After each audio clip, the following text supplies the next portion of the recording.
Kyle baru menyadari sepenuhnya apa yang sedang terjadi ketika mata pedang sudah berada sangat dekat dengan tenggorokannya. Ia berteriak menyebut pengkhianatan, membuat para prajurit di sekitarnya terkejut dan menggenggam senjata.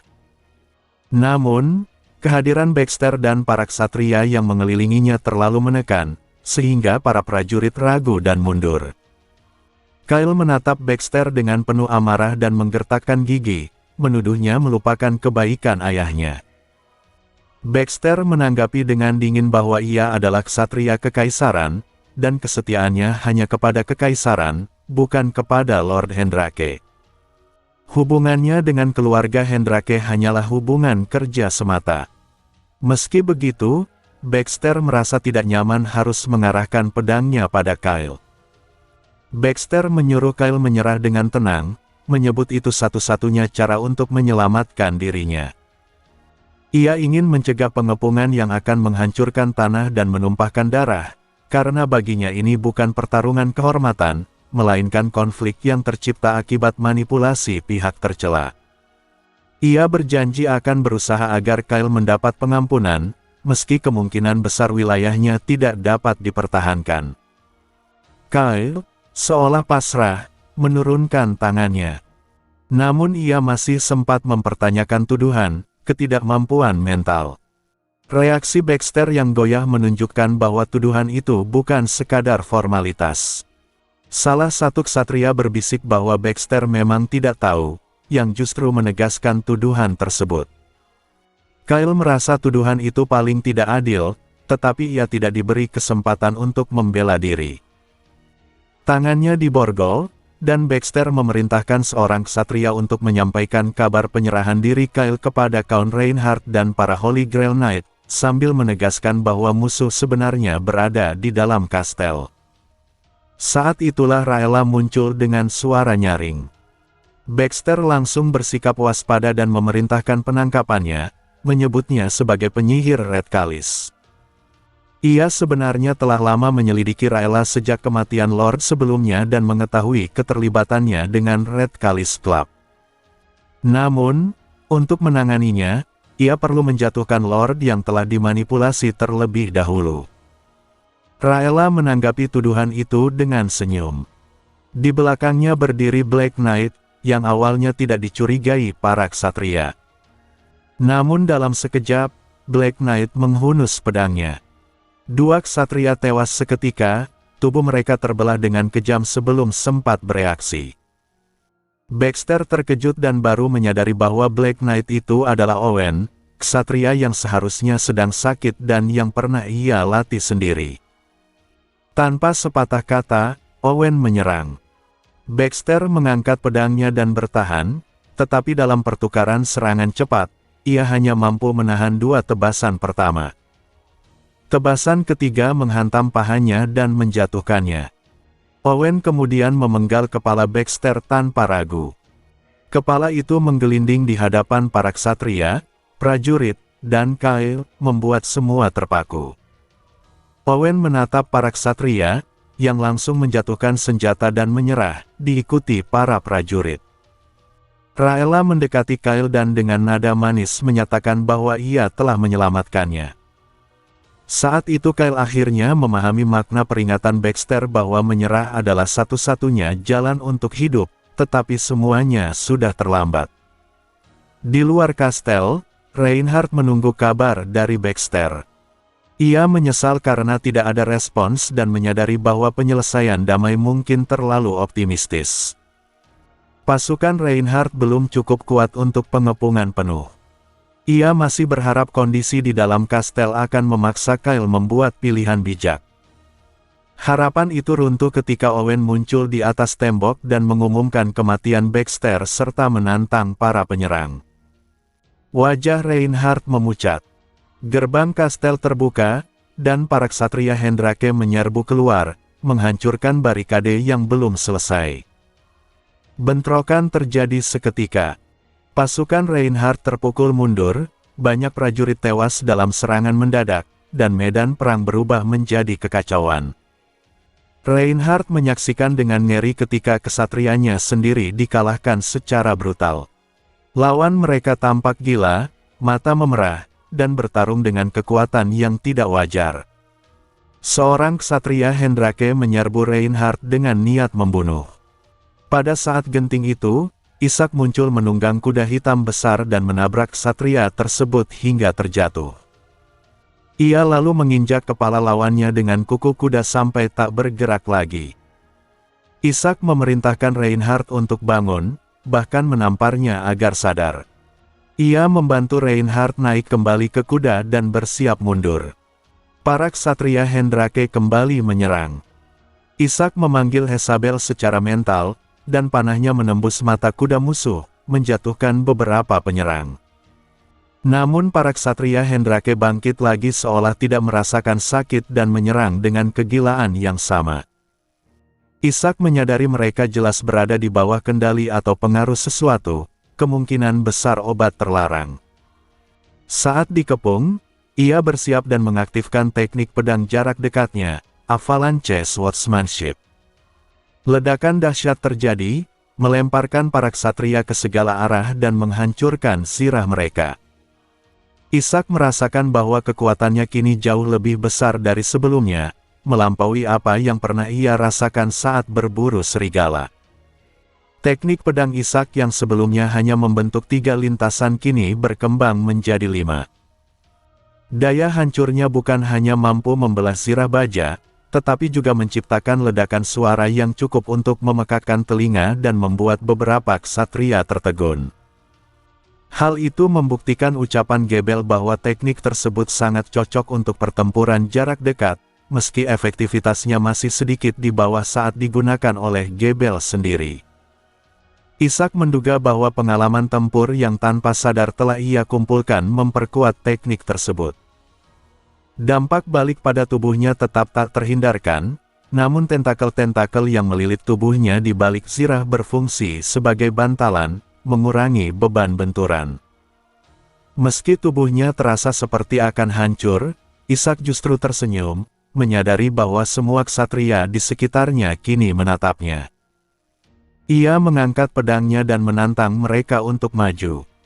Para ksatria Hendrake yang masih hidup mulai bergerak tertatih, mencoba memulihkan diri dari guncangan.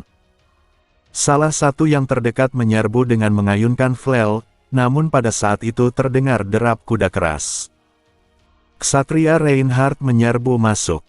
Ksatria Hendrake itu langsung dilindas hingga hancur, sementara pasukan Reinhardt lainnya menyusul, membentuk formasi dan melancarkan serangan balasan.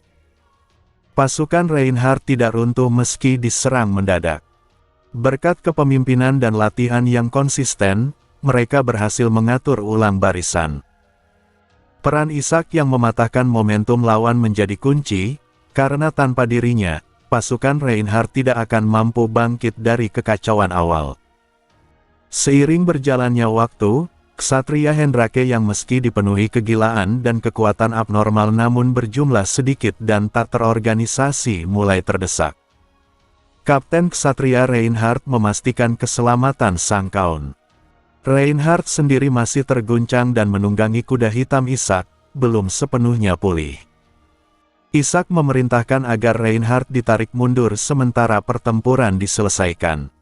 Ishak memperhatikan bahwa tidak ada perintah mundur dari Kastel Hendrake. Ia merasa janggal, karena jika keadaan ini berlanjut, ksatria Hendrake akan musnah seluruhnya. Pada akhirnya, memang tidak ada penarikan pasukan.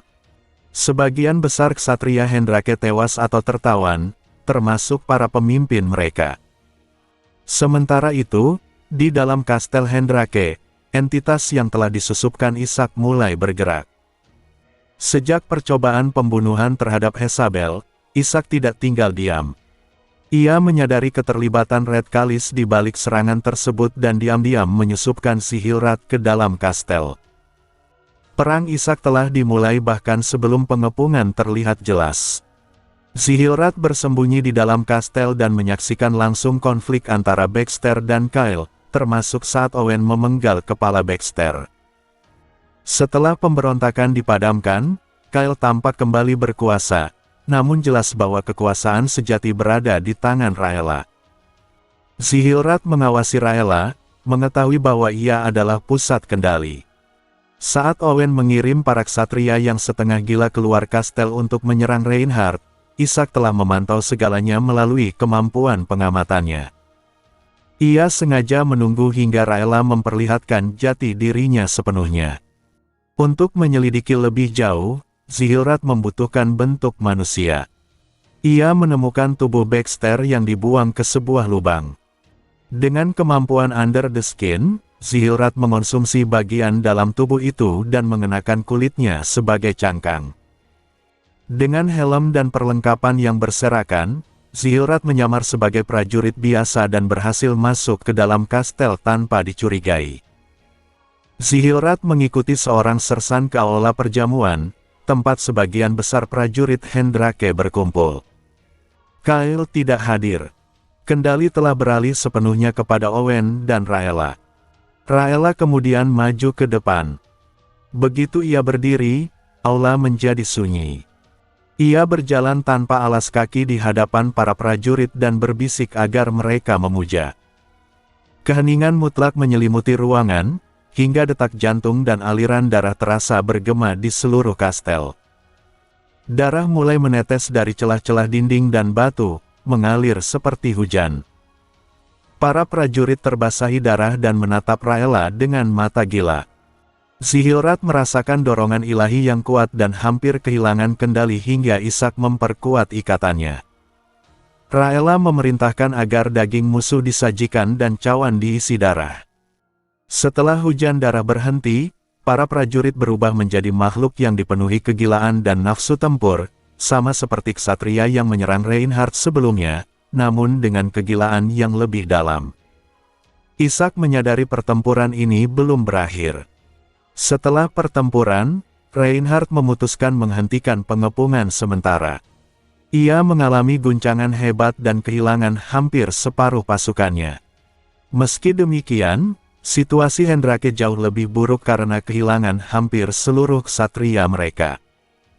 Kesaksian para tawanan mengungkap kejadian-kejadian yang hampir bersifat bidah di dalam kastel. Reinhardt menyatakan bahwa Ordo Codex of Light akan mengirim paladin dan pendeta untuk meruntuhkan kastel. Namun Ishak tidak merasa optimistis. Di balik dinding kastel itu ada Raela. Ishak teringat apa yang disaksikannya melalui Zihilrat, serta keberadaan entitas yang memperhatikannya sejak saat itu. Kekacauan tanpa nama telah menaruh perhatian padanya, menginginkannya untuk melahap Nabi Daging Merah, dan menjanjikan imbalan dari kekacauan itu sendiri. Ishak teringat pada Nabi Daging Merah, salah satu malaikat paling terkenal dari Red Chalice Club.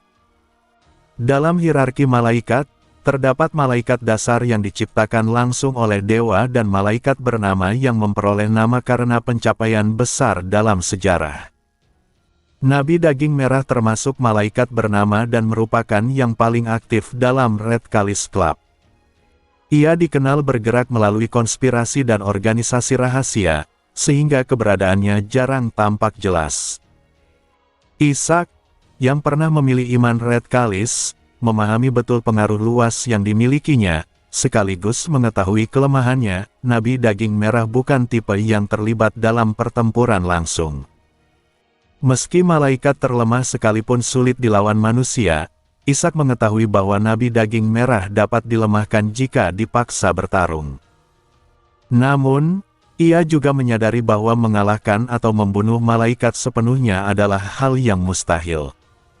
Yang mungkin dilakukan hanyalah mengusirnya dari dunia ini untuk sementara. Ishak juga menyadari bahwa jika Ordo Codex of Light ikut campur, klaim atas hasil tindakannya akan menjadi rumit. Karena Red Chalice telah berani menargetkan pengikutnya, Ishak memutuskan bahwa entitas di dalam kastel Hendrake harus ia tangani sendiri, entah itu malaikat atau iblis. Ishak kemudian berbicara kepada Count Reinhardt, menyatakan bahwa telah terjadi tindakan penghujatan di dalam kastel Hendrake.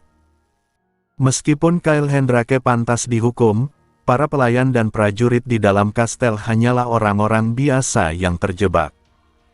Semakin lama mereka menunggu, semakin banyak orang akan terjerat dosa yang tak terhindarkan. Reinhardt, meski kurang peduli pada nasib rakyat jelata, tidak dapat membantah Knight of the Grail. Isaac meminta Reinhardt untuk mengerahkan pasukannya, bukan untuk pengepungan, melainkan untuk memberi dukungan dari luar. Ia berniat menyusup ke kastel sendiri bersama satu pengikutnya. Jika rencananya berhasil, konflik bisa berakhir tanpa pertempuran besar. Reinhardt terkejut mendengar bahwa Isaac berniat menyerbu sendirian, hanya ditemani Jezabel. Isaac juga mempertimbangkan Sihilrat, namun tidak mengungkapkannya. Reinhardt sempat ragu dan mengusulkan menunggu hingga kastel runtuh karena kelelahan atau menunggu bala bantuan. Isaac menanggapi dengan pertanyaan tentang kemungkinan para prajurit di dalam kastel keluar menyerbu dalam kondisi gila seperti para ksatria sebelumnya. Reinhardt terdiam, menyadari bahaya tersebut. Ia akhirnya terpaksa mendukung rencana Isaac. Menjelang fajar, Isaac menjelaskan rencananya kepada Jezabel di tempat tersembunyi. Ia memerintahkannya untuk mencoba membunuh Raela. Jezabel terkejut dan gelisah, karena Raela adalah malaikat Red Kalis. Ia memahami bahwa membunuh malaikat sepenuhnya mustahil dan hanya akan mengusirnya sementara. Isaac menegaskan bahwa keberhasilan bukan hal terpenting, yang penting adalah percobaan. Jezabel bahkan diizinkan berpura-pura menyerang lalu mundur jika situasi memburuk. Isaac kemudian menyerahkan sebuah benda terbungkus kain kepada Jezabel. Saat melihatnya, Jezabel sangat terkejut. Isaac menyatakan bahwa benda itu diperlukan untuk menghadapi malaikat. Ketika Isaac bertanya apakah Jezabel akan mengkhianatinya, Jezabel menyangkal keras. Setelah itu, ia memanjat tembok kastel dan menghilang dalam kegelapan malam. Isaac menyusul dengan cara berbeda, menggunakan doa merah untuk menyelimuti tembok dengan kabut merah yang memungkinkannya naik. Di puncak tembok, ia menemukan seorang prajurit tak sadarkan diri dan memastikan bahwa mata prajurit itu memerah, sama seperti para tawanan desa. Hal ini menegaskan dugaan Isaac bahwa Raela telah menanamkan kegilaan pada para prajurit di dalam kastel. Jika para prajurit ini memiliki kekuatan seperti Ksatria Hendrake, pasukan Reinhardt tidak akan mampu melawan. Isaac menyadari bahwa Raela sengaja menahan para prajurit di dalam kastel, bukan untuk melindungi mereka, melainkan untuk menguras vitalitas dan kewarasan mereka secara perlahan. Pemahaman ini menjadi salah satu alasan Isaac mengirim Jezabel lebih dulu. Ia menyesali ketidakmungkinan membuka gerbang kastel secara damai, mengingat kondisi Reinhardt dan kegilaan para prajurit. Apapun rencana Raela, semuanya justru menguntungkan Isaac, yang telah mengetahui jalur masuk melalui Sihilrat. Di dalam kastel, suasana terasa sangat sunyi.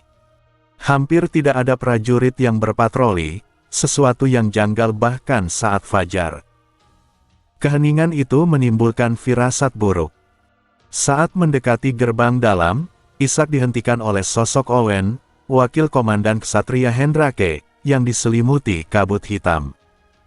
Owen menyatakan bahwa mereka telah menunggu Isaac. Ketika Isaac menarik pedangnya, para prajurit yang sebelumnya tersembunyi muncul dan menyerbu, berusaha menggigit dan mencakar tanpa senjata. Isaac menangkis mereka dengan tinju, namun jumlah mereka terlalu banyak dan mereka mulai menempel pada zirahnya. Owen mengejek Isaac karena mengira ia tidak sanggup membunuh prajurit yang hanya dimanfaatkan. Ejekan itu terhenti ketika Isaac menusuk seorang prajurit dengan pedangnya dan menerjang ke arah Owen. Dengan teknik pedangnya, Isaac membabat prajurit di sekelilingnya ke 8 arah, menciptakan badai darah dan anggota tubuh. Owen menahan serangan Isaac, dan benturan pedang mereka menghasilkan suara logam keras. Kabut hitam di zirah Owen terkikis, namun zirahnya sendiri tetap utuh. Isaac menegaskan bahwa dalam perang, ia tidak akan menahan diri meski musuh dikendalikan. Ia menekan Owen, meski stamina yang terkuras membuatnya tak selalu bisa menggunakan teknik tingkat tinggi. Dengan gerakan minimal dan jalur tebasan optimal, Isaac menyerang celah zirah Owen, terutama di sambungan kulit. Pedangnya merobek kulit dan zirah Owen terkelupas, memercikkan darah pertama. Owen terkejut. Setelah menjadi pelayan Raela, kekuatannya telah melampaui Baxter, dan daging Raela membuatnya semakin kuat. Namun, Isaac tampak jauh lebih terampil dibanding beberapa hari sebelumnya, bahkan beberapa gerakannya terasa familiar. Owen menolak kemungkinan bahwa Isaac mempelajarinya dari pertemuan Fajar sebelumnya. Mengandalkan kekuatan dan pertahanan dari kabut hitam serta daging Raela, Owen bertarung secara brutal, siap kehilangan anggota tubuh. Keunggulan awal Isaac mulai terbalik. Owen menyatakan bahwa Nabi telah memperingatkan bahwa jika Isaac berhasil menundukkan Jezabel, ia seharusnya melarikan diri. Namun Owen mengklaim bahwa potensi dirinya melampaui ramalan tersebut. Isaac, sambil menahan serangan Owen, menyatakan bahwa Nabi benar dalam satu hal, Owen seharusnya melarikan diri sejak awal. Pada saat itu, lengan kiri Isaac membesar, zirahnya terpelintir, dan tentakel-tentakel muncul dari celahnya. Tentakel itu melilit pedang dan tangan Owen, lalu menyentuh bagian zirah yang terbuka, merobek daging dan kulitnya.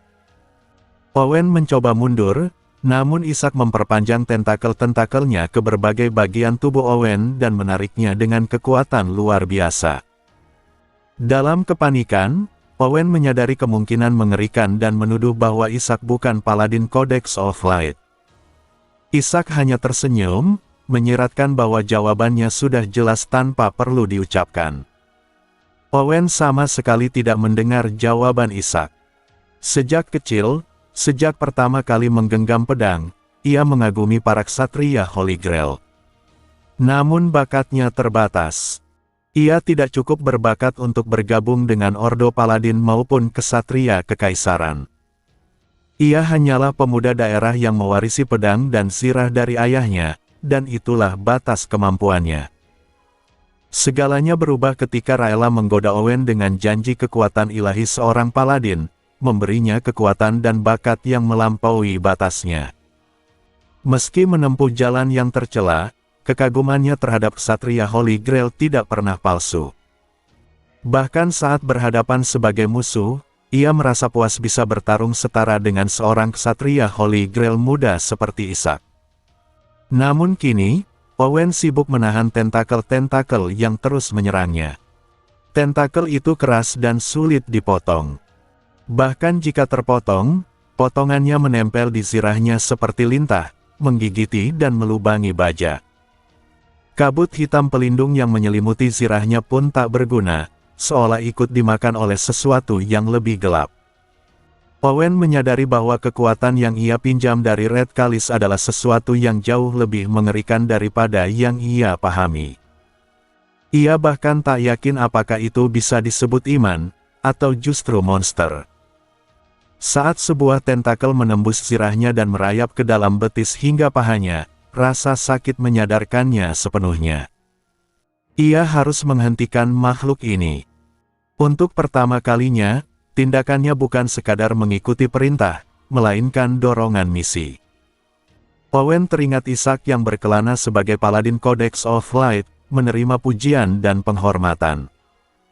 Ia mempertanyakan apakah hal itu diperbolehkan, dan membayangkan wujud akhir dari kejahatan ini bila dibiarkan tumbuh dalam kekaguman manusia.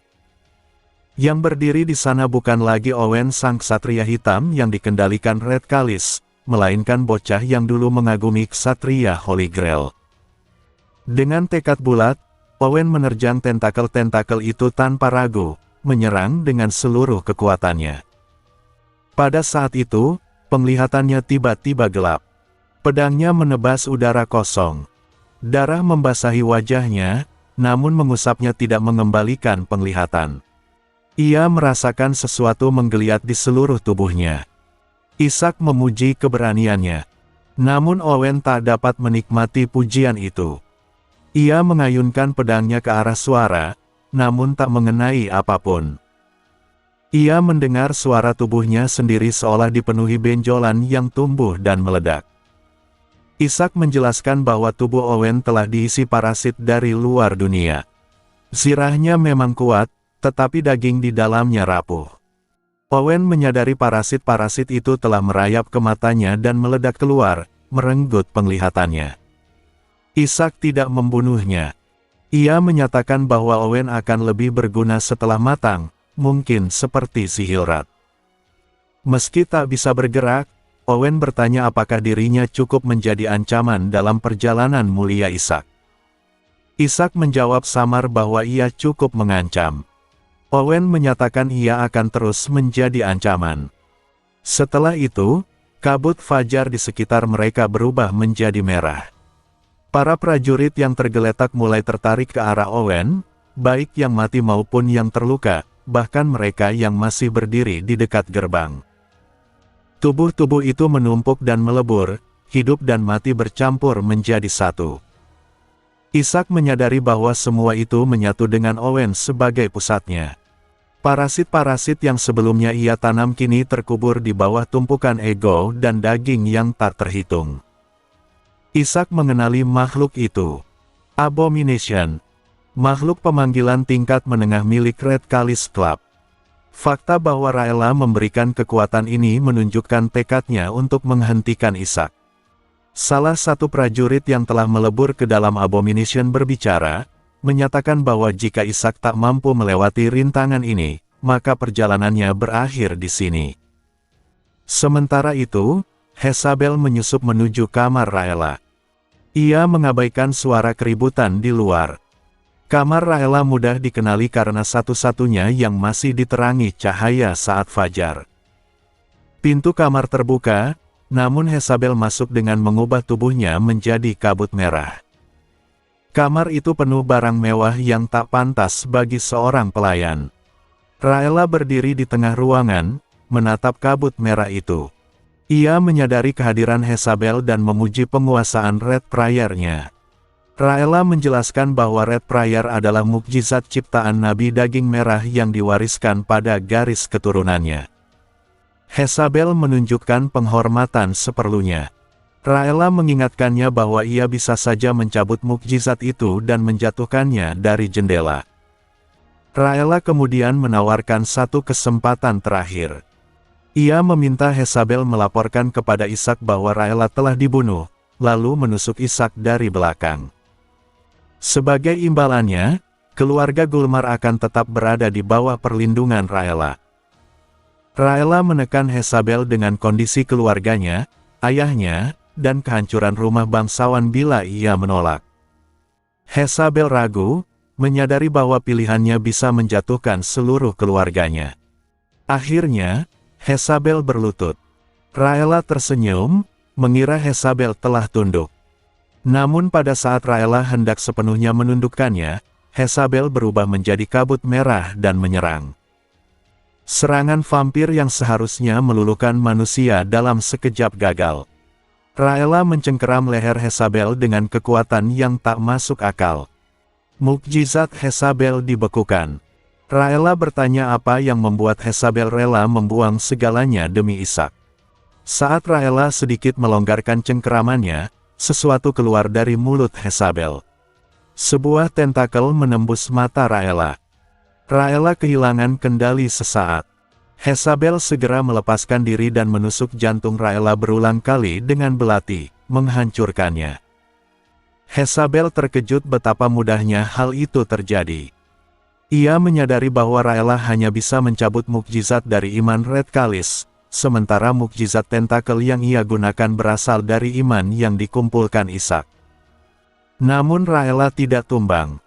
Lubang di mata Raela melebar secara tidak wajar.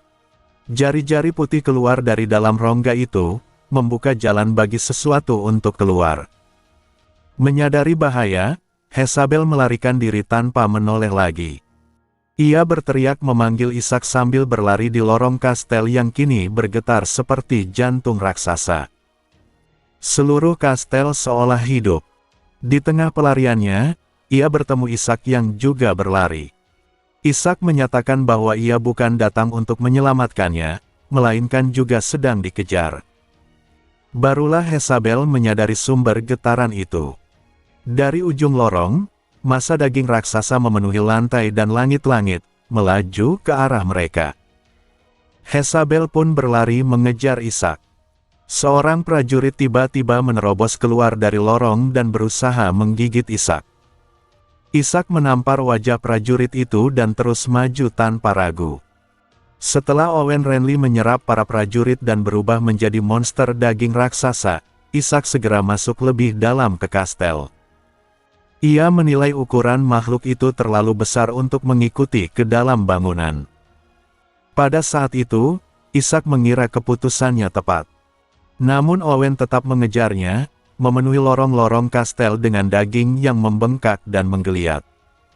Prajurit yang sebelumnya dijatuhkan Ishak langsung tertarik dan diserap oleh tubuh Owen. Tampaknya seluruh prajurit di dalam kastel telah disergap. Meski demikian, kecepatan Abomination itu tidak cukup tinggi untuk mengejar Ishak yang bergerak cepat. Makhluk itu juga menemukan caranya sendiri. Ishak dan Jezabel berlari sambil berbicara. Jezabel menyatakan bahwa mereka berhasil membunuh Raela, tetapi Ishak langsung menyimpulkan bahwa Raela telah hidup kembali.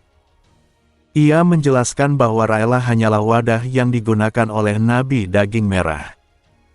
Hal ini bukan sekadar dugaan, melainkan pengalaman yang berulang kali ia temui.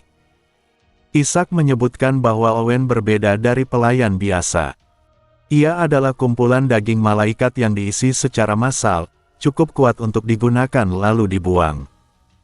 Apakah kehendak yang bekerja adalah milik Nabi Daging Merah atau Raela sendiri tidak lagi penting, karena kekuatan itu sudah setara dengan anggota tubuh malaikat. Jezabel mempertanyakan makna pembunuhan jika Raela hanya sebuah wadah. Ishak menjelaskan bahwa pembunuhan itu tetap bermakna. Ia bertujuan menguji kesetiaan Jezabel, menarik perhatian Nabi Daging Merah, dan melemahkan vitalitas Raela. Untuk mempertahankan Raela sebagai wadah, Nabi Daging Merah harus terus mengalirkan kekuatannya.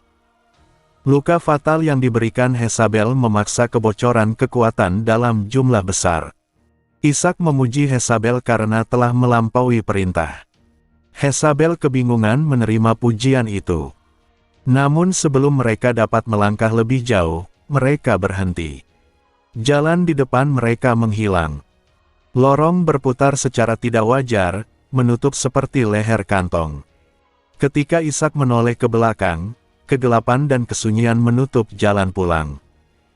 Udara terasa sempit dan menekan, seolah-olah mereka telah masuk ke dalam perut seekor makhluk hidup. Ishak menyimpulkan bahwa mereka telah dipojokkan dalam sebuah perburuan. Sementara itu, Zihilrat merasakan perubahan udara di kastel. Ia mencium bau keringat dan air liur di sekelilingnya. Meski telah kehilangan keilahian, naluri makhluknya masih tajam. Entitas aneh di permukaan tampaknya telah menguasai kastel sepenuhnya, tetapi itu bukan urusannya. Zihilrat melanjutkan misi lain yang dipercayakan Ishak. Di bawah kastel, para pelayan, kepala pelayan, dan orang-orang yang tak boleh dibunuh disimpan dalam keadaan pingsan atau dibius, namun masih hidup. Mereka dijaga oleh ketidakhadiran penjaga. Namun, ancaman lain muncul. Sekawanan kelelawar bermata merah menyerangnya. Mereka adalah makhluk ilahi ciptaan Red Kalis. Gigi-gigi kelelawar menancap ke tubuh Zihilrat, bahkan salah satunya masuk ke bawah helm dan mencoba menggigit lehernya. Namun yang ditemuinya bukan daging, melainkan mulut lain. Dalam sekejap, Zihilrat membantai seluruh kawanan. Lorong berubah menjadi ruang pembantaian tanpa sisa daging atau tulang. Saat mengambil helmnya kembali, Zihilrat menyadari seseorang memperhatikannya dari sel terdekat. Pria itu melihat wajah Zihilrat yang berubah-ubah, bergumam tanpa makna, lalu pingsan. Zihilrat memeriksa pria itu dan mengirim pesan pada Ishak. Kyle Hendrake telah ditemukan. Di sisi lain, Owen tidak lagi menyerang secara langsung. Ia memanfaatkan pengetahuannya tentang struktur kastel untuk menggiring Ishak ke lorong sempit yang telah runtuh. Dengan tubuh besarnya yang melata seperti ular, Owen memulai pengepungan versinya sendiri. Pikiran Owen kini disederhanakan menjadi satu tujuan. Membunuh Ishak. Raungan mengerikan mengguncang lorong saat monster daging itu mendekat. Kastel yang dipilih Ishak sebagai tempat berlindung kini berubah menjadi perangkap. Jezabel menyatakan akan menahan monster itu, namun senjatanya jelas tak memadai. Ia kebingungan, lalu menatap Ishak. Ishak melangkah maju, menyuruhnya mundur. Monster itu mengayunkan banyak lengan bersenjata, tetapi Ishak menangkis semuanya. Suara benturan baja, tulang, dan daging memenuhi lorong. Jezabel terkejut melihat keterampilan pedang Ishak. Ishak menyadari bahwa daya tahan makhluk itu lemah. Abomination memiliki daya hidup besar namun pertahanan rendah. Bentuknya yang fleksibel membuat anggota tubuhnya mudah ditebas. Lorong sempit justru menjadi keuntungan, karena monster itu tak bisa menekan dari segala arah. Namun Ishak menyadari satu bahaya. Jika staminanya habis atau lorong terisi daging dan darah hingga menenggelamkannya, ia akan kalah. Ia membutuhkan syarat terakhir untuk melanjutkan rencananya. Saat itulah pesan dari Sihilrat tiba. Kyle Hendrake telah ditemukan. Ishak tersenyum. Syarat terakhir terpenuhi. Monster itu mengamuk dan menyerang dengan cakar dari sirah yang remuk. Ishak tidak menghindar. Ia menyambutnya dengan tinju. Tentakel muncul dari tangannya, menghancurkan kepalan monster itu. Namun makhluk itu justru berusaha menyerap Ishak. Pikiran-pikiran kacau dan kehendak yang berputar menyerbu Ishak. Abomination berniat menjadikannya bagian dari dirinya. Ishak tetap tenang. Ia telah menunggu momen ini. Abomination itu pun dilahap. Efisiensi pemangsaan meningkat. Fusi fisik sementara diperoleh. Berkat tetap aktif hingga pencernaan selesai. Di antara banyak kehendak yang bergejolak dalam tubuh abominasi, kehendak Owen adalah yang paling kuat. Tujuannya sederhana, membunuh Ishak. Namun, ia memilih pendekatan strategis. Ia berusaha memojokkan Ishak dan melakukan kontak langsung agar bisa menyatu dengan tubuhnya, menjadikannya miliknya.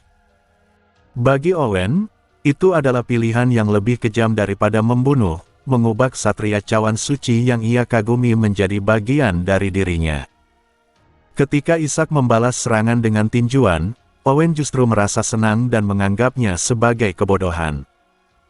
Meskipun tentakel Ishak meledak dari tangannya dan menghancurkan bagian tubuh Owen, Owen tetap mencibir. Ia yakin Ishak akan segera melebur ke dalam daging abominasi yang tak terhitung jumlahnya.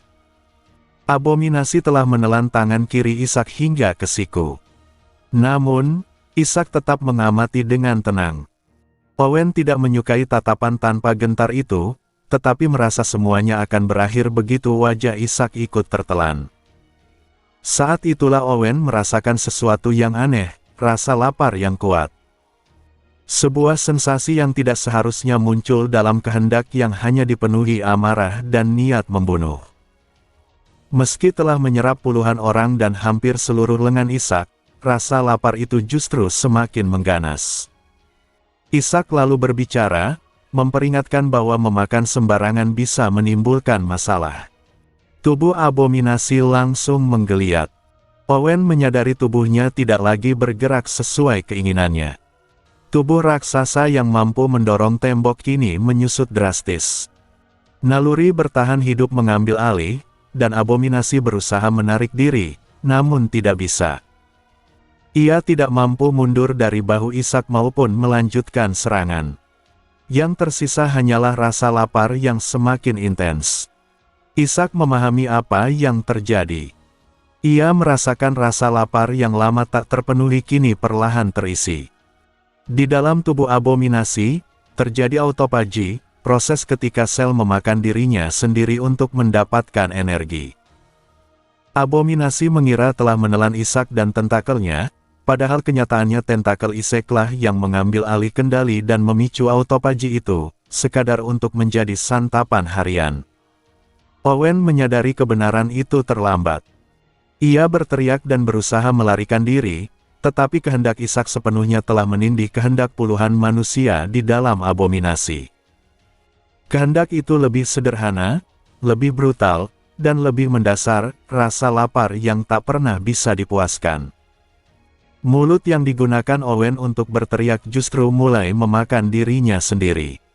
Tak lama kemudian, abominasi terkoyak oleh tentakel dan diserap sedikit demi sedikit. Kurang dari 10 menit, Ishak sepenuhnya menghabiskan abominasi itu. Tubuh Ishak membengkak secara tidak proporsional dibanding jumlah yang ia makan, menandakan volume sebenarnya tidak sebesar kelihatannya. Setelah berbulan-bulan tidak melahap sebanyak ini, ia merasa cukup kenyang. Pesan sistem pun muncul.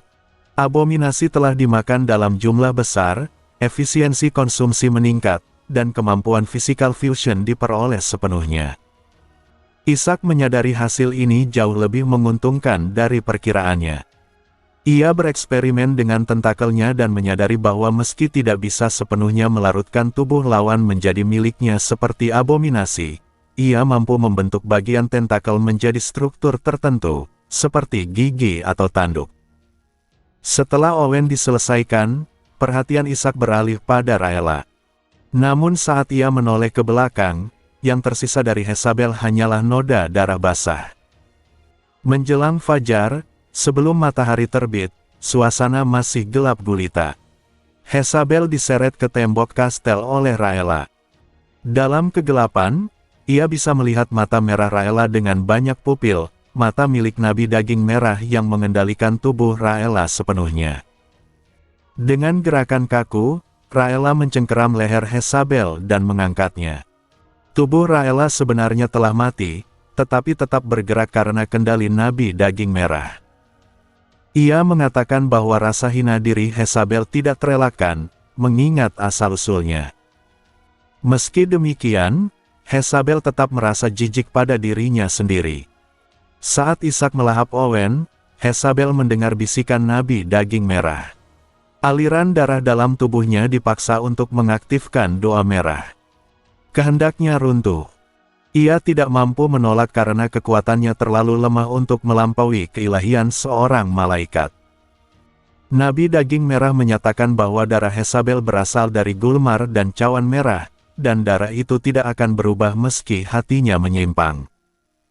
Jezabel mengejek dengan menyebut lidah nabi daging merah panjang. Raela menanggapi tanpa ekspresi, lalu mencengkeram lehernya lebih erat, meski belum membunuhnya. Nabi daging merah menegaskan bahwa daging adalah kekuatan untuk berpijak di dunia, dan untuk menerimanya seseorang harus menyembah cawan merah. Jezabel langsung menyadari niatnya, nabi daging merah ingin memikatnya lagi.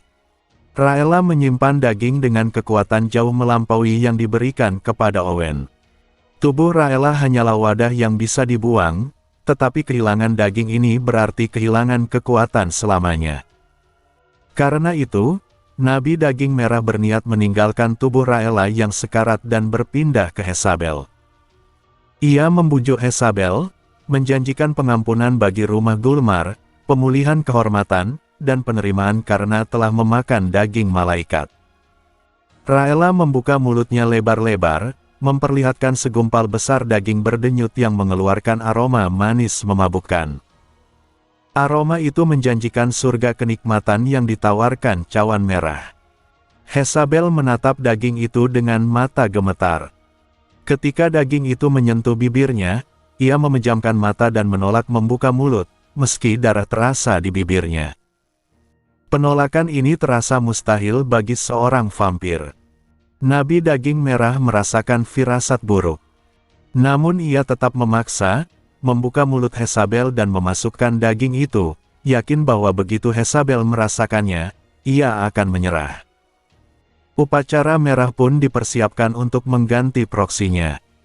Saat itulah sebuah suara terdengar dari belakang, mempertanyakan mengapa mereka memberi makanan aneh pada anak mereka. Ishak telah mengikuti jejak energi Jezabel hingga ke tembok kastel. Ia melihat Raela memaksa daging ke dalam mulut Jezabel dan mengenali bahwa itu adalah tubuh nabi daging merah yang ditransplantasikan. Tubuh Raela tampak seperti cangkang serangga yang hendak berganti kulit, dengan bentuk yang berubah-ubah secara tidak wajar. Raela menatap Ishak lama sebelum akhirnya berbicara, mengakui pertemuan mereka.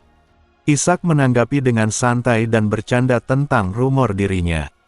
Raela menyebut bahwa rumor itu meremehkan kenyataan, dan mempertanyakan apakah Ishak berasal dari garis keturunan Elil atau hasil darah malaikat yang tersebar sembarangan. Ishak hanya tersenyum mendengar insinuasi sebagai Nephilim. Raela mengakui bahwa seandainya ia tahu asal-usul ilahi Ishak, strateginya mungkin berbeda. Namun ia lebih memilih tidak bertarung langsung. Ia menegaskan bahwa mengusir malaikat bukanlah hal sepele dan menghapus Ishak sebenarnya bukan hal sulit. Meski demikian, itu bukan cara yang ia sukai, juga bukan kehendak Cawan Merah. Karena itu, Nabi Daging Merah mengajukan sebuah proposal. Ia menawarkan kemenangan instan, kehormatan, dan kekuatan. Ia akan mundur dan meninggalkan sebagian kekuatannya, menjadikan Ishak pemenang tanpa pertarungan. Ketika Ishak menanyakan harganya, Nabi Daging Merah menjawab dengan tenang. Untuk saat ini, anak itu sudah cukup. Sambil berkata demikian, tangannya diletakkan di tengkuk Hezabel. Ishak dihadapkan pada pilihan, menentang seorang malaikat dengan mempertaruhkan nyawanya, atau menerima kemenangan mudah dengan membiarkan bawahan gratis itu pergi. Jika Nabi Daging Merah meninggalkan sebagian kekuatannya, berarti ia juga harus meninggalkan sebagian dagingnya.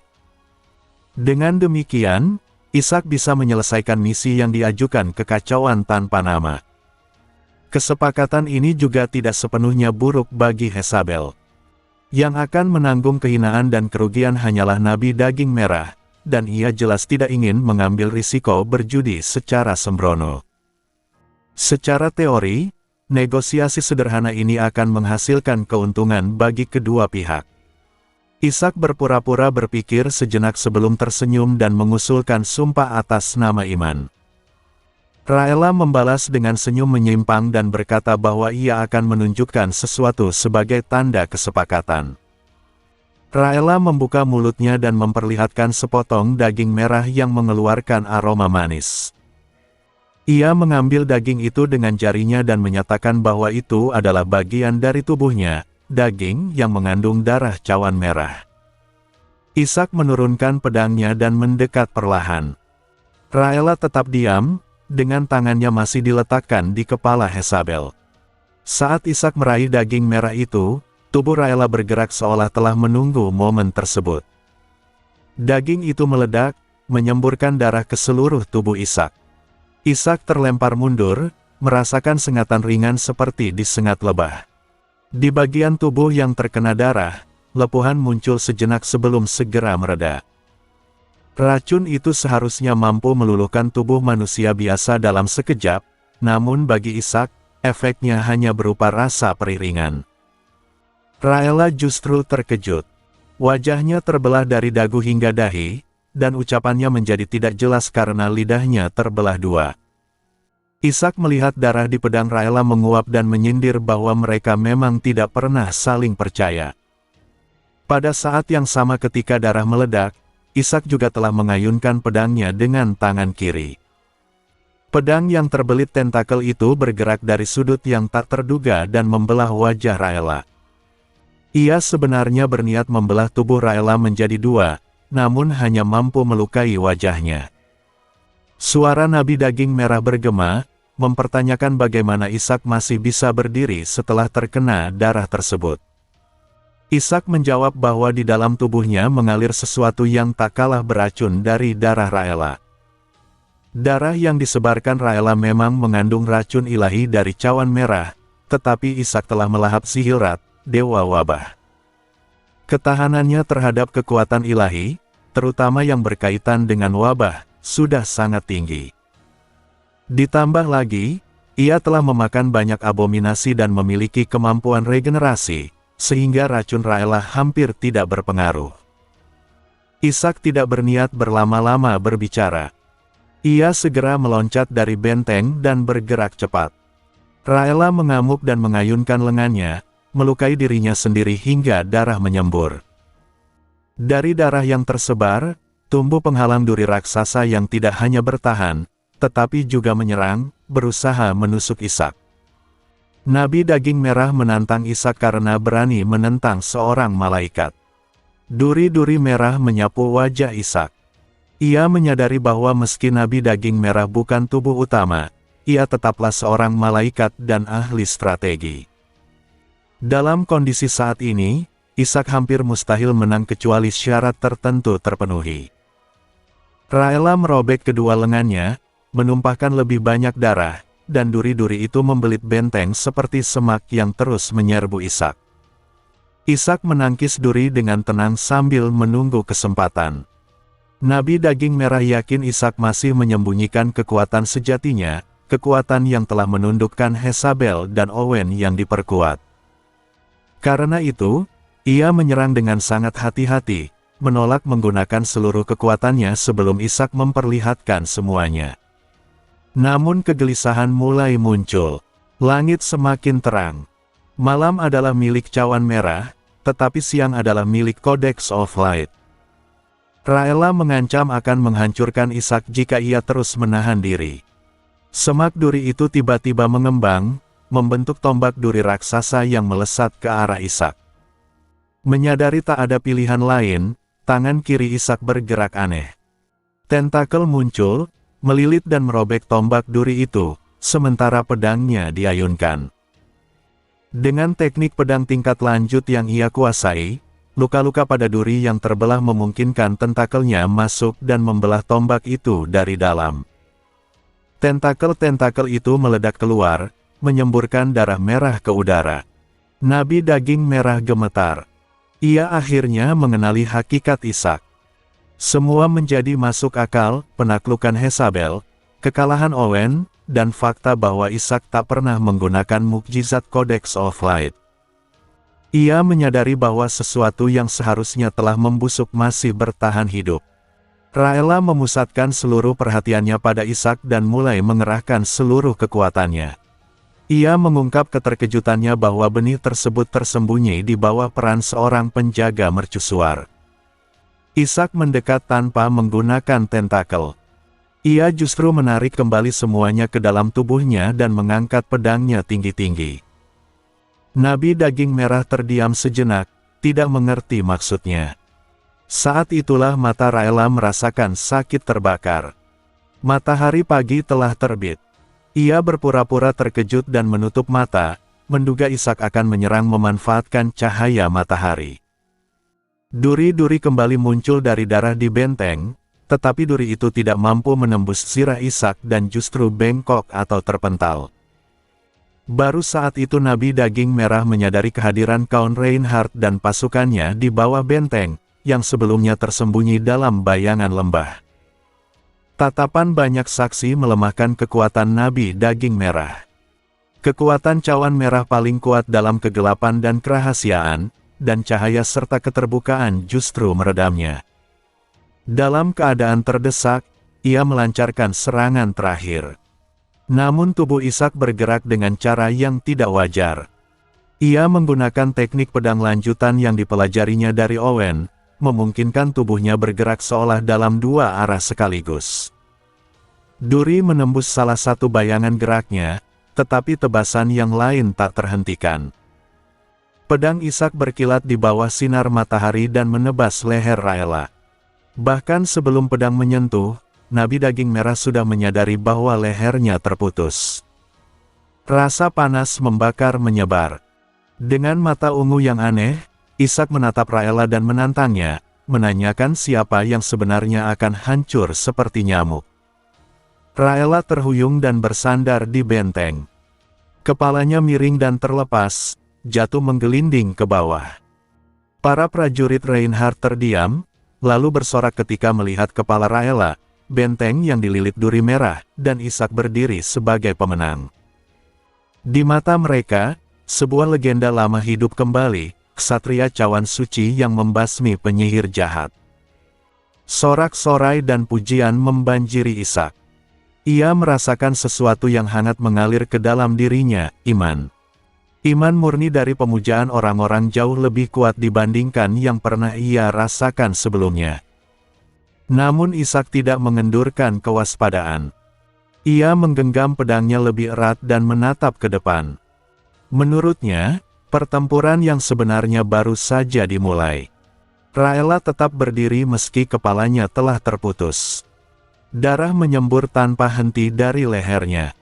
Dari tenggorokan yang terbelah, suara rendah bergema, menyatakan bahwa semuanya sudah terlambat.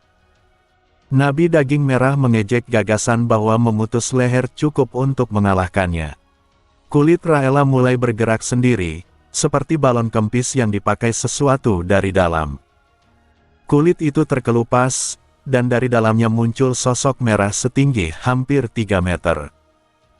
Tubuh itu memiliki lengan dan kaki manusia, tetapi tanpa torso, dengan 3 lengan, 3 kaki, dan 3 anggota tubuh lain yang terus berganti fungsi.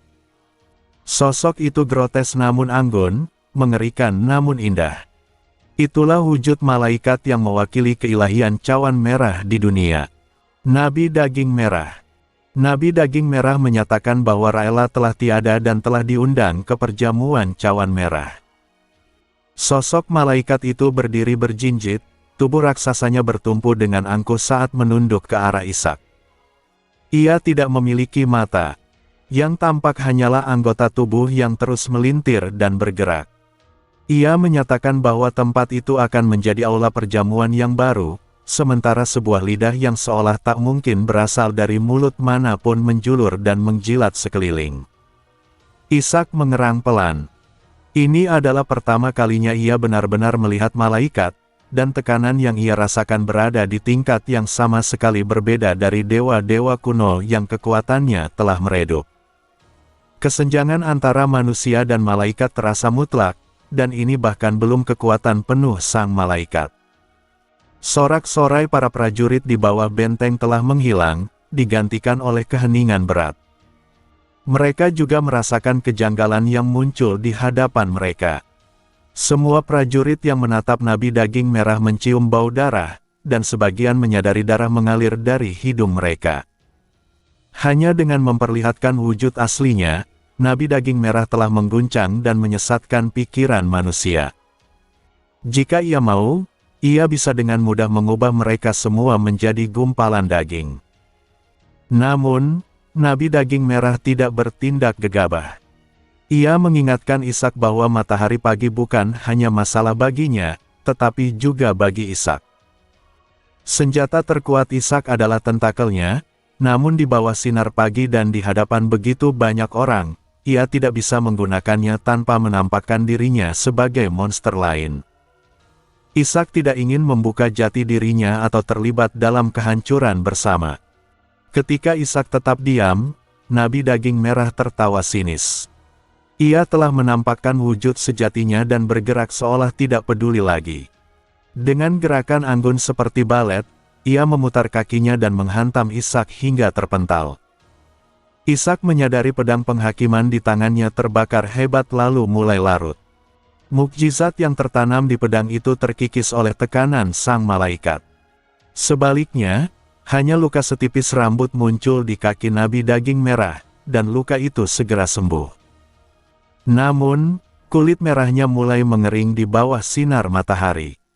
Nabi Daging Merah menyadari bahwa ia tidak bisa terlalu lama menikmati pertarungan ini. Menampakkan wujud aslinya di dunia nyata menguras kekuatan besar, dan kerusakan pada tubuh ini akan langsung memengaruhi wujud sejatinya di alam lain. Ia memutuskan untuk berganti tubuh. Tubuh pengganti telah ia siapkan. Dengan langkah ringan dan anggun, ia berjalan dan tiba-tiba berdiri di samping Jezabel. Ia yakin tak ada seorang pun yang bisa menghentikannya sekarang. Ishak, yang bahkan telah kehilangan satu-satunya senjata sucinya, hanya menatap tanpa bergerak. Nabi Daging Merah mulai melintirkan tubuhnya untuk memasuki Jezabel. Tubuh Jezabel, pewaris keluarga Adipati Gulmar, seharusnya menjadi wadah yang jauh lebih baik daripada Raela. Namun, perpindahan itu tidak terjadi. Nabi daging merah segera menyadari penyebabnya. Ia mencengkeram wajah Yezabel dan memaksa mulutnya terbuka. Dari dalam, muncul sepotong daging yang utuh, seolah belum pernah dikunyah. Yezabel lalu memuntahkan daging itu. Bagi Nabi daging merah, ini adalah pemandangan yang mustahil. Sejak cawan merah ada, tak seorang pun yang bisa menolak dagingnya setelah mencicipinya. Bahkan, secara ironis, Nabi daging merah merasakan kekaguman terhadap Yezabel. Saat itu juga, Yezabel mencabut belatinya dan menikam Nabi daging merah. Belati itu bukan belati biasa. Itu adalah relik yang selama ini ia cari, relik pemisahan, yang telah diserahkan Ishak kepadanya sebelum menyeberangi tembok. Untuk pertama kalinya, jeritan kesakitan yang belum pernah terdengar meledak dari Nabi daging merah. Relik pemisahan pernah membunuh Elil, dewa hidup, dan memungkinkan kelahirannya kembali sebagai dewi sejati.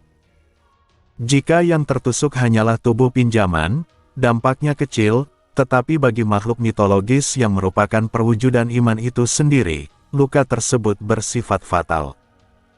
Nabi daging merah merasakan rasa terbakar hebat di kepalanya dan kekuatannya merosot tajam.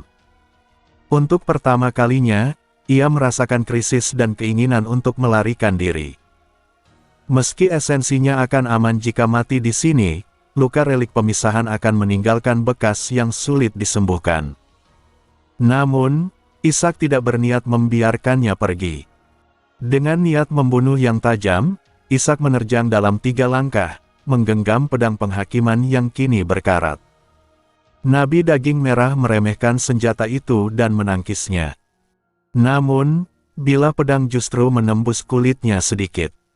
Pedang itu kini tak lagi memiliki mukjizat, bahkan lebih buruk dari pedang biasa, tetapi ia tetap bekerja. Alih-alih terpental, pedang Ishak justru menembus semakin dalam, seolah menghantam ratusan kali dalam sekejap. Kulit Nabi daging merah yang telah melemah mulai retak dan terkelupas. Ishak menyadari rencananya berhasil. Ia mengingat pertempuran melawan Golrua, dewa kekayaan, dan bagaimana ia membutuhkan cara menyerang makhluk konseptual tanpa mukjizat. Jawabannya ia temukan melalui ilmu pedang. Ilmu pedang tingkat lanjut mewujudkan niat dalam bentuk fisik. Ilmu pedang Ishak termanifestasi sebagai tentakel, dan setelah melahap Owen dan Baxter, ia membuka tahap berikutnya. Ilmu pedang Ishak, bilah pengoyak. Pedang Ishak bergetar hebat. Di dalamnya, tentakel-tentakel kecil tak kasat mata berputar dan menggergaji tubuh Nabi daging merah seperti gergaji. Kekuatan ilahi kacau yang samar, ketika menyerang ribuan kali, menghasilkan daya hancur besar. Lengan Nabi daging merah terputus. Saat ia berusaha mendorong Ishak, Ishak mengaktifkan mercusuar sang pengawas. Lingkaran cahaya bersinar di atas kepalanya, mengalahkan terang fajar. Cahaya itu membakar semak duri menjadi abu, menegakkan yang lurus dan mengusir yang najis. Prajurit Hendrake sadar kembali, dan pasukan Reinhardt menyaksikan lahirnya sebuah mitos. Meski mercusuar tidak bisa langsung memengaruhi malaikat, ia mencegah Nabi daging merah memperkuat diri. Pedang Ishak bergerak semakin cepat dan ganas, lebih mirip melahap daripada menebas. 5 anggota tubuh Nabi daging merah terpotong dalam sekejap, dan ia terpental. Terjatuh, Nabi daging merah terengah-engah, seperti ikan di luar air. Ia terlalu lama menampakkan wujud sejati. Tanpa tubuh untuk dirasuki, ia akan mengering dan mati. Ia mencoba meraih kembali daging yang terbuang, tetapi melihat Yezabel dengan tenang menyerahkannya kepada Ishak. Dalam keputusasaan terakhir, ia menyerang, tetapi Ishak menghancurkan daging itu dengan tentakelnya. Jeritan mengerikan bergema di atas tembok. Setelah jamuan itu, Ishak melangkah maju perlahan. Nabi daging merah runtuh, hampir tak memiliki kekuatan atau kehendak bertarung. Ia hanya bertahan dengan sisa harga diri. Ia berbisik bahwa Ishak mungkin mengira telah menang, dan memperingatkan bahwa tindakannya akan membawa penyesalan. Luka ini memang hanya sebagian kecil dari kekuatan malaikat, tetapi esensinya akan mengingat dan membalas. Ishak menatapnya dengan senyum mengejek dan berkata bahwa semua ini tidak terjadi secara kebetulan. Setelah pertarungan berakhir, Nabi Daging Merah tidak memberikan jawaban apapun. Ia menggantikan keterkejutannya dengan keheningan. Di dalam pikirannya, potongan-potongan kejadian mulai tersusun terlambat, pembunuhan yang menargetkan Jezabel, penyusupan Sihirrat, pasukan Reinhardt yang telah menunggu lebih dulu, fakta bahwa Ishak hanya menyerangnya dengan ilmu pedang tanpa menggunakan tentakel, hingga ia dipaksa menampakkan wujud aslinya hanya untuk berhadapan dengan Wraith of Division dan Lighthouse of the Watcher. Pada akhirnya, itu adalah kemenangan Ishak, yang menyembunyikan semua kartunya sampai saat terakhir. Meski banyak celah dan hal yang sulit diterima, Nabi Daging Merah mulai merasakan ketakutan samar terhadap Ishak. Ketakutan itu memicu berbagai kemungkinan dalam benaknya. Ia menyadari bahwa ketakutan lahir dari imajinasi yang kaya, terutama bagi mereka yang terlalu banyak berpikir. Ishak dengan sengaja tetap diam dan hanya menatap Nabi Daging Merah. Ia bisa saja menjelaskan bagaimana ia menargetkannya sejak awal, tetapi ia memilih untuk tidak melakukannya. Lebih baik membiarkan sang nabi membayangkan dan merasa takut sendiri. Lagi pula, tidak semua kejadian berjalan sesuai rencana. Ada pula kebetulan. Namun, Ishak telah bersiap untuk pertemuan berikutnya dengan Nabi Daging Merah. Luka yang ia berikan kali ini mungkin hanya setara dengan kehilangan satu tangan, tetapi guncangan mental dan rasa takut itu akan terukir kuat di benaknya. Saat Ishak mendekat, Nabi Daging Merah menjerit keras. Ia menyatakan bahwa Ishak tidak boleh mengira dirinya telah menang, bahwa rencana Red Kalis sangat luas dan para pengikutnya tersebar di mana-mana, dan bahwa Ishak hanya menjatuhkan salah satu dari mereka. Ishak menanggapi kata-kata itu sebagai klise belaka. Nabi Daging Merah berteriak bahwa jika ia kembali, semuanya akan berbeda. Ishak menyadari bahwa malaikat memang sulit dibunuh. Bahkan dalam kondisi seperti itu, sang nabi masih bisa meracau tanpa henti. Namun, Ishak masih memiliki satu alat untuk menghentikannya. Ia mengambil kembali belati Wraith of Division yang sebelumnya terlempar. Melihat belati itu, tubuh Nabi Daging Merah bergetar hebat. Ishak menyebutnya sebagai jarum untuk menjahit mulutnya. Nabi Daging Merah mencoba melarikan diri, menggeliat dan berusaha menguapkan tubuhnya lebih cepat, tetapi tangan Ishak lebih cepat. Saat Wraith of Division menusuk tubuhnya untuk kedua kalinya, jeritan yang seolah membelah langit bergema. Tubuh Nabi Daging Merah hancur menjadi pecahan merah seperti porselen yang remuk, dan dengan itu ia sepenuhnya terusir dari dunia ini. Ishak menyimpan kembali Wraith of Division. Pertempuran telah berakhir, dan Kendrake Fortress sepenuhnya berbalik arah. Tak lama kemudian, langkah kaki terdengar. Para prajurit Kendrake Fortress yang telah sadar membuka gerbang kota. Pasukan Reinhardt memandang ke atas dari bawah tembok, ekspresi mereka tidak terlihat jelas, apakah itu sorak-sorai, ketakutan, atau keterkejutan. Mereka semua telah menyaksikan segalanya, Nabi Daging Merah menampakkan wujud aslinya, ditebas oleh Ishak, dan akhirnya binasa.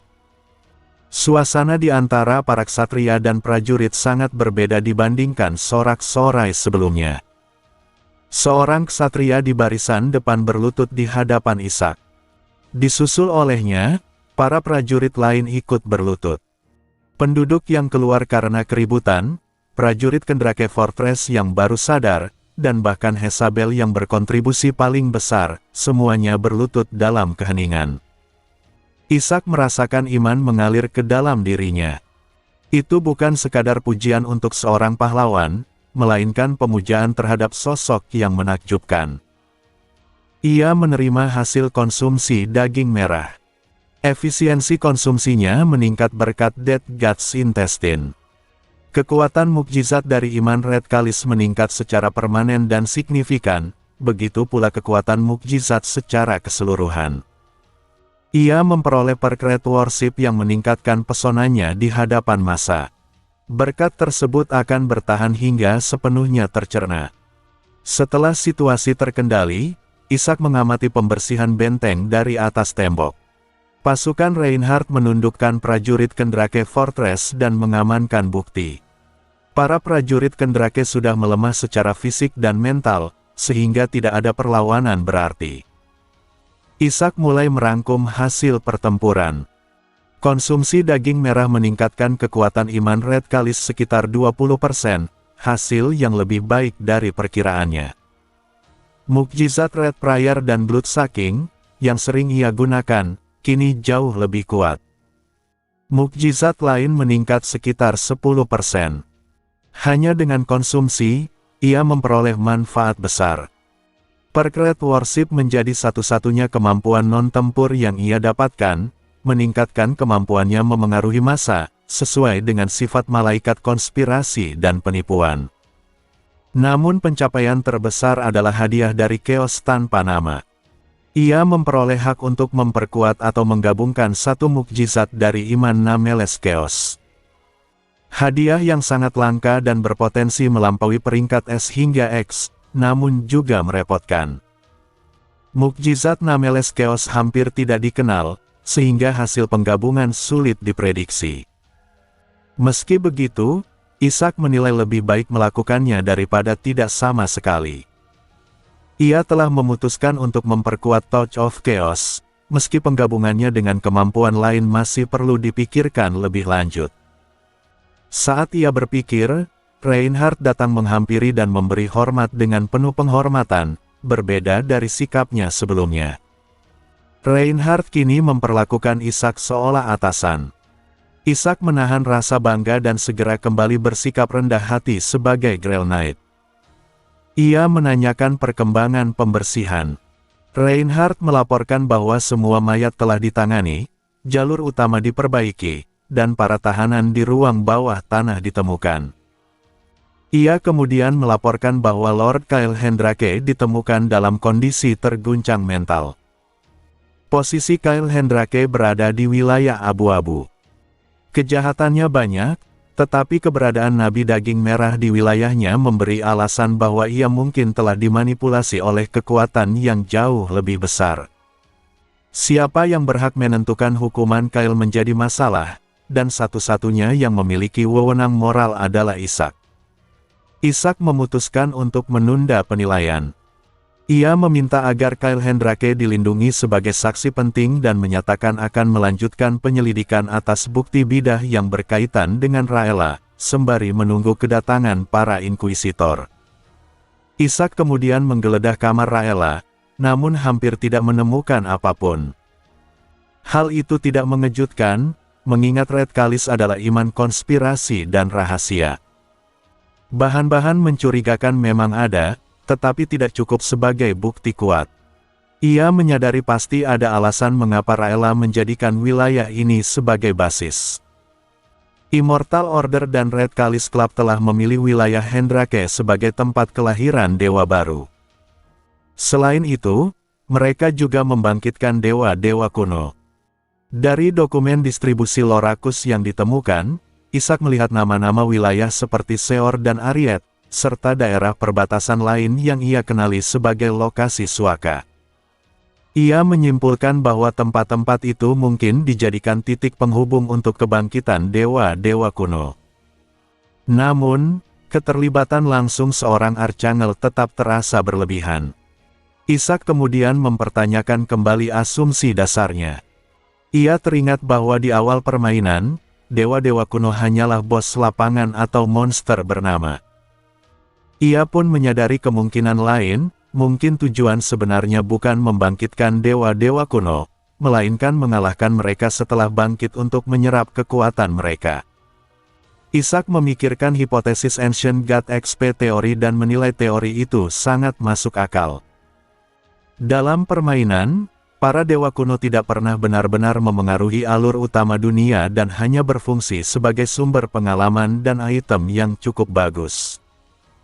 Bahkan, mengalahkan Nabi Daging Merah yang hanya menggunakan sebagian kecil kekuatannya terasa jauh lebih sulit dibandingkan menumbangkan dewa-dewa sejati seperti Golruwa dan Sihilrat. Dari situ, Ishak mulai bertanya-tanya apakah tanpa sengaja ia telah memakan para dewa kuno yang seharusnya menjadi sasaran Kalsen Miller. Kalsen gagal menjadi dewa, dan sangat masuk akal bila sebelumnya ia memburu dewa-dewa kuno atau menyerap kekuatan mereka sebagai fondasi kenaikannya. Para dewa kuno masih memiliki sisa keilahian yang layak diserap, dan Ishak tanpa sadar telah mengganggu proses tersebut. Ishak bertanya-tanya bagaimana Immortal Order akan menanggapi hal ini. Bagi dirinya, situasinya terasa seperti menikmati jamuan yang telah disiapkan orang lain, meskipun ia tidak bisa mengabaikan kemungkinan konsekuensi di masa depan. Namun, Ishak tidak berada pada posisi untuk memilih-milih. Para dewa kuno adalah sumber pertumbuhan yang stabil dan sangat penting bagi kemajuannya yang cepat. Dengan terus mengganggu rencana mereka, ia pasti akan berhadapan langsung dengan dalang di balik semua konspirasi ini. Ia menyimpulkan bahwa jalan terbaik adalah terus melakukan apa yang telah ia lakukan sejauh ini. Keyakinan bahwa ia berada di jalur yang benar membuatnya merasa sedikit lega. Namun, ia masih ingin memahami alasan Rayla secara khusus menjadikan wilayah Hendrake sebagai target, dan ia menduga Kyle Hendrake mungkin memiliki petunjuk. Ketukan terdengar di pintu. Ishak tahu siapa yang datang dan memilih untuk tidak menjawab. Jezabel masuk dan berbicara dengan sikap yang jauh lebih hormat dibanding sebelumnya. Setelah kekalahan Rayla, sikap Jezabel terhadap Ishak berubah drastis. Ia tidak lagi memiliki ilusi bahwa Ishak berbohong soal hubungannya dengan Red Kalis atau identitas Nabi Daging Merah. Rayla telah mengungkapkan kebenaran kepadanya, bahkan menawarkan perlindungan Wallachia jika Jezabel kembali. Namun, Jezabel memilih untuk tetap berada di sisi Ishak, meninggalkan iman dan keluarganya. Ishak merasa keputusan itu tidak bisa dijelaskan hanya dengan rasa takut. Ia mengakui bahwa ia sempat mengira Jezabel akan berpihak pada Rayla. Jezabel terkejut mendengarnya, dan Ishak menjelaskan bahwa saat mengetahui Jezabel ditangkap, ia menganggap hal itu tak terelakkan. Rite of Division yang diberikan kepada Jezabel awalnya dimaksudkan untuk digunakan saat Nabi Daging Merah menampakkan wujud aslinya, ketika seluruh perhatiannya tertuju pada Ishak. Ia tidak pernah membayangkan Jezabel akan menggunakannya dalam kondisi tertawan. Menurut pengetahuan dari permainan, daging dan darah Red Kalis menyebabkan kenikmatan dan kecanduan yang lebih buruk dari obat terlarang, dan mustahil ditolak tanpa perlindungan santo atau malaikat. Namun, Jezabel mampu menahannya di dalam mulut dan bahkan memuntahkannya kembali, sesuatu yang bahkan tidak dipahami oleh Nabi Daging Merah sendiri. Ishak tidak percaya itu terjadi karena ketabahan seorang santo. Ia menanyakan bagaimana Jezabel mampu bertahan. Jezabel ragu menjawab, dan Ishak pun menebak bahwa ada malaikat lain yang melindunginya. Jezabel bukanlah santo, sehingga campur tangan malaikat lain menjadi satu-satunya penjelasan yang masuk akal. Ishak kemudian menuju ruang bawah tanah benteng Hendrake bersama Jezabel. Saat ditanya, Jezabel tidak menyangkal adanya campur tangan malaikat lain dan memilih menjelaskan semuanya di sana. Di sepanjang jalan, mereka menjumpai berbagai jebakan dan segel yang dibongkar dengan mudah oleh Jezabel. Ia mengakui bahwa itu adalah sihir jebakan kuno yang biasa digunakan para pemburu Wallachia. Ishak merasakan sensasi yang familiar, mirip dengan yang ia rasakan di ruang bawah tanah biara Ariet. Di ujung tangga panjang bawah tanah, terdapat altar baru dengan lingkaran ritual berwarna merah dan sebuah cermin besar yang memantulkan sosok Ishak dan Jezabel.